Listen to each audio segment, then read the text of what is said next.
Mi-am adus aminte că cu acum ceva timp în urmă eram alți oameni și mi-am dat seama că de fapt nu evoluăm, ci degradăm lumea.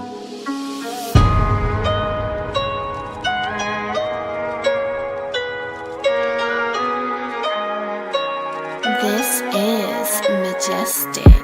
Nu de mult eram copil, mă jucam fără probleme. Azi în capul meu strig, unde merge lumea, nene? Dar te uiți spre sus mai bine, nu se vede printre gene. Apoi le dai că e în modă să fii prost cu proști în bine. Stai în pat fără probleme, crezi că timpul schimbă tot. Mai un like pe Instagram, mai o felie de tort. Într-un an fără de muncă și cu burta ca la pot. Mai stai necă câțiva ani și aspiră lung la pot.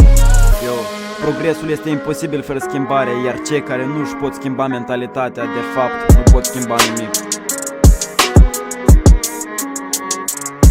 Crezi că timpul o să te ierte, că se va întoarce în urmă, iar când tu vei merge în cârjă, nu o să îți mai pară o glumă. Voi nu știți să prețuiți, nici să păstrați, n-ați învățat. Și de aia viața voastră se îndreaptă spre căcat. Sunt zile că nu dorm, mă gândesc să fac schimbări, nu fac abuz de bunătate și nu suflu aiuret. Viața asta n-ai de scurtă, noi ca proști o complicăm mai. Suntem și fudui și uităm să ajutăm.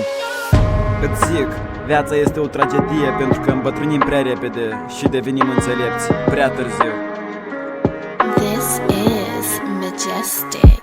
Nici cu banda, nici degeaba poți să aibă și cu roaba. Până te ajută un fudul, la Dumnezeu ajunge baba. Mulțumesc că s-a uitat, acum ești handicapat. Mercedes-ul cumpărat din banii de alocat. Nu înțeleg niciun căcat, cum de naiba a scăpat din privire și a schimbări. Frate, nici nu trece în cap, obsedați de virtual, încurcăm realitatea. Soarele nu dă căldură, telefonul schimbă cartea. Yo, există două forțe mari în natura umană: interesul de sine și grija pentru ceilalți. Bagă la cap. Unde-i partea care leagă omenia de un om? Cred că a fugit departe, legate de un avion. Aspirăm la viață bună, dar deloc nu acționăm. Vrem copii să ne respecte, dar rămânem să scărăm. Vrem iubire ori dreptate, milioane neluptate. Toate astea par miraje și rămânem să visăm. Internetul e veninul care absorbe ce-i frumos. Te dezbracă de ambiții și îți rupe os cu os. A avea curaj înseamnă să te ridici și să vorbești. Tot de curaj este nevoie să stai și să asculți. This is Majestic.